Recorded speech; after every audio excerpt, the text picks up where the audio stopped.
करने वाले हैं कैंसर के बारे में। तो सबसे पहले हम कैंसर पढ़ेंगे क्या होता है। तो कैंसर इससे हम पढ़ेंगे क्या होता है, कैंसर क्या होता है। तो इसके लिए हम सबसे पहले जानते हैं टर्म ऑन्कोलॉजी। ऑन्कोलॉजी क्या होता है। तो ऑन्कोलॉजी ये branch of science which deal with the treatment of cancer. तो ऑन्कोलॉजी ब्रांच है जिसमें हम कैंसर के बारे में पढ़ते हैं। तो हम डिफाइन करते हैं it is a branch of science which deals with treatment of cancer.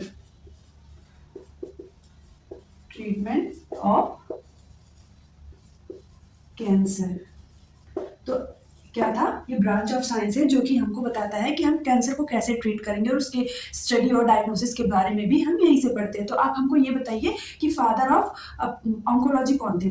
Oncology के जनक किसे कहा जाता था। तो ऑन्कोलॉजी के जो फादर थे वो कौन थे, बीजे कैनेडी थे। कौन थे, BJ Kennedy. Father of oncology is BJ Kennedy. BJ Kennedy कौन थे, बीजे कैनेडी। तो ये इनके पिता कहे जाते थे। ऑन्कोलॉजी के फादर किसको बोला जाता था, बीजे कैनेडी को बोला जाता था। तो सबसे पहले अब हम बात करते हैं ट्यूमर सेल्स के बारे में, न्यूप्लेजिया के बारे में। तो न्यूप्लेजिया मीन्स क्या समझते हैं आप, न्यूप्लेजिया मतलब क्या समझते हैं। तो न्यूप्लेजिया या फिर ट्यूमर सेल के बारे में आप क्या जानते हैं। तो न्यूप्लेजिया मीन्स या फिर ट्यूमर सेल का मतलब होता है अनडिफरेंशिएटेड ग्रोथ ऑफ सेल या फिर मास ऑफ द सेल्स। तो मतलब कि अनडिफरेंशिएटेड ग्रोथ होती है। तो उससे पहले हम एक वर्ड पढ़ते हैं क्रैब। क्रैब मीन्स क्या होता है। तो इससे पहले हम एक वर्ड पढ़ेंगे क्रैब। क्रैब मीन्स क्या होता है। क्रैब मीन्स होता है केकड़ा। तो केकड़ा वर्ड जो होता है कैंसर में यूज किया जाता है। किसमें, कैंसर। तो कैंसर एक ग्रीक वर्ड है। क्या है, ये एक ग्रीक वर्ड है। Greek word drive from crab. Drive किससे निकला हुआ है, ये क्रैब से, CRAB। तो क्यों इसको क्रैब नाम दिया, क्यों। क्रैब जो होता है, केकड़ा जो होता है, वो इसका मूवमेंट फास्ट होता है और किसी भी डायरेक्शन में इसका मूवमेंट होता है। मतलब movement in all direction, movement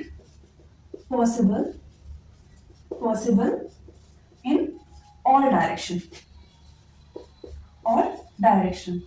जैसे कि क्रैब मूव करता है, वैसे ही कैंसरस सेल किसी भी डायरेक्शन में भी मूव करती है। अनडिफरेंशिएटेड इनका ग्रोथ होता है। वैसे ही कैंसरस सेल का क्या होता है, कैंसरस सेल जो होती है undifferentiated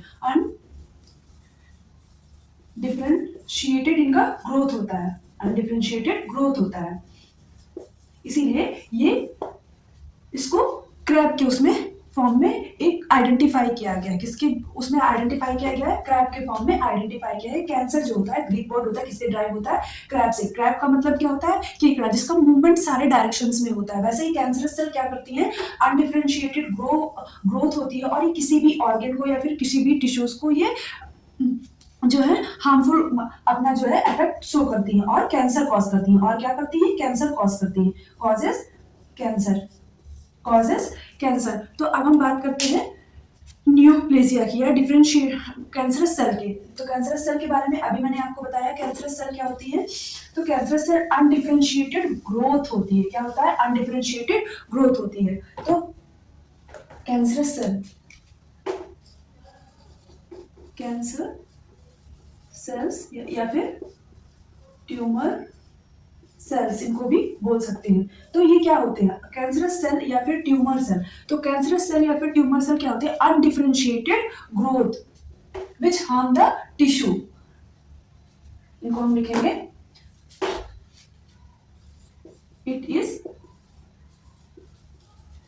defined as undifferentiated growth of cells or tissues which harm the body is called tumour, is called tumour. तो ये था हमारा कैंसर के बारे में। क्या था कि ये अनडिफरेंशिएटेड सेल्स होती हैं जो कि हार्म करती हैं किसको, टिश्यूज को या फिर सेल्स को जो हमारी बॉडी को अफेक्ट करते हैं। इन्हीं को बोलते हैं कैंसरस सेल, इन्हीं को बोलते हैं ट्यूमर सेल या फिर इन्हीं को बोलते हैं न्यूप्लेजिया सेल। तो अब हम बात करते हैं कि क्लासिफिकेशन किसका, ट्यूमर का। तो ट्यूमर कितने में क्लासिफाइड हुआ है, तो ट्यूमर जो है क्लासिफिकेशन ऑफ ट्यूमर, क्लासिफिकेशन की बात करते हैं। तो क्लासिफिकेशन जो होता है ट्यूमर का क्लासिफिकेशन दो टाइप में हुआ है, किसमें, बेनाइन और मैलिग्नेंट में। तो सबसे पहले हम बेनाइन डिस्कस करेंगे, benign and malignant.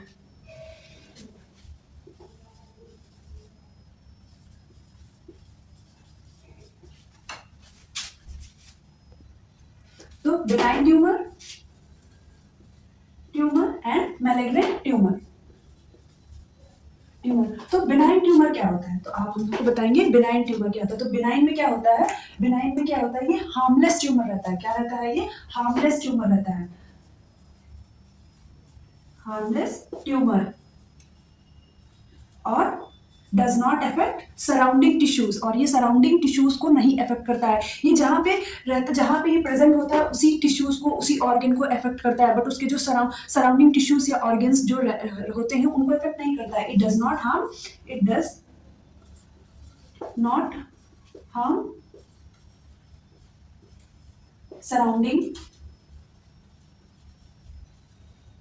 Surrounding tissues, surrounding organ. अब बात करते हैं मैलिग्नेंट ट्यूमर की। तो ये हार्मफुल ट्यूमर रहता है, इट इज हार्मफुल ट्यूमर और अफेक्ट सराउंडिंग ऑर्गन और टिश्यू। अफेक्ट किसको करता है, affect surrounding organ and tissues,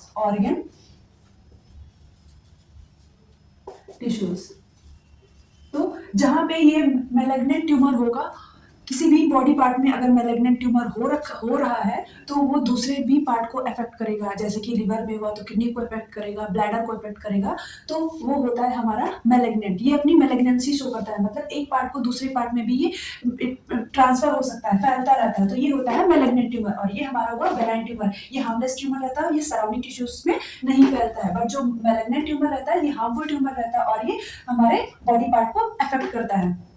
ये था हमारा क्लासिफिकेशन। तो क्लासिफिकेशन के बाद अब हम बात करते हैं कुछ टर्मिनोलॉजीज के बारे में। क्या बात करते हैं, कुछ टर्मिनोलॉजीज के बारे में बात करते हैं। तो सबसे पहला हम बात करेंगे कार्सिनोमा इन सीटू के बारे में। किसके बारे में बात करेंगे, कार्सिनोमा इन सीटू के बारे में।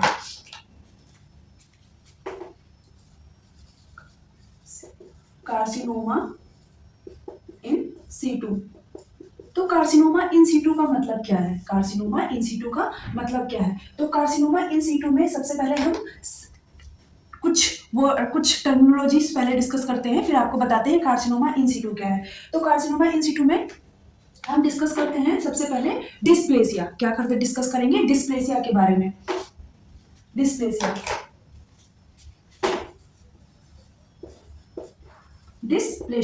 तो डिस्प्लेसिया क्या होता है, तो डिस्प्लेसिया अभी हम बताएंगे।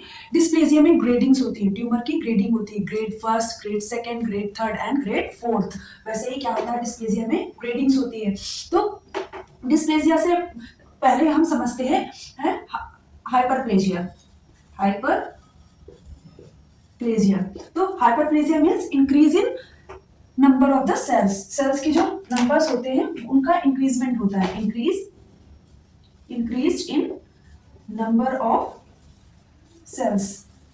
ये क्या हुआ, हाइपरप्लेशिया। और हाइपरप्लेशिया के बाद हम पढ़ते हैं हाइपरट्रॉफी। हाइपरट्रॉफी मतलब क्या होता है, हाइपरट्रॉफी मतलब होता है सेल की साइज में इंक्रीजमेंट होना। Hypertrophy means hypertrophy increase in size of the cell, increase in size of sales.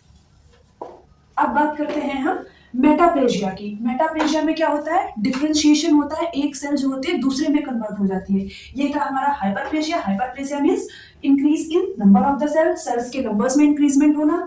Hypertrophy मतलब क्या होता है, हाइपरट्रॉफी मतलब होता है सेल की साइज में इंक्रीजमेंट होना। अब हम बात करते हैं मेटाप्लेजिया। मेटाप्लेजिया के बाद हम डिस्कस करेंगे डिस्प्लेजिया एंड देन डिस्कस करेंगे एनाप्लेजिया। तो सबसे पहले हम मेटाप्लेजिया डिस्कस कर लेते हैं। मेटाप्लेजिया क्या होता है, मेटाप्लेजिया सॉरी,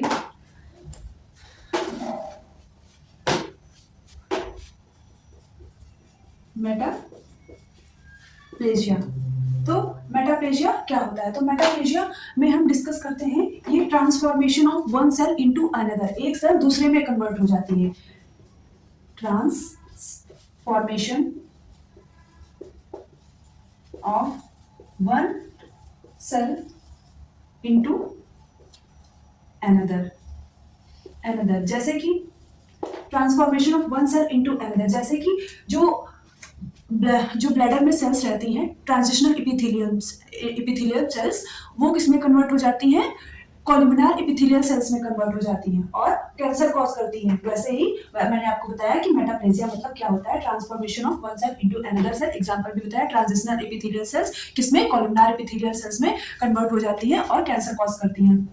अब हम बात करते हैं डिस्प्लेजिया की। तो डिस्प्लेजिया में हम जो होता है, डिस्प्लेजिया में ग्रेडिंग्स होती हैं, क्या कि सेल कितनी खराब हुई, कि सेल हमारी कितनी खराब हुई। तो डिस्प्लेजिया में ग्रेडिंग बात करते हैं, ग्रेडिंग की, डिस्प्लेजिया की ग्रेडिंग की बात करते हैं। सबसे पहले ग्रेड फर्स्ट। तो ग्रेड फर्स्ट में कितना परसेंट सेल खराब होता है, ग्रेड फर्स्ट में 25% सेल जो है खराब होता है। फिर ग्रेड सेकेंड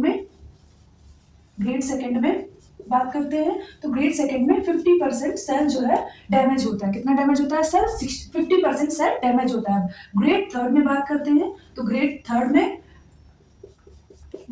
में जो सेल है कितना डैमेज होता है, 75%। कितना डैमेज होता है, 75%। एंड ग्रेड फोर्थ में सेल कितना डैमेज होता है, ग्रेड फोर्थ में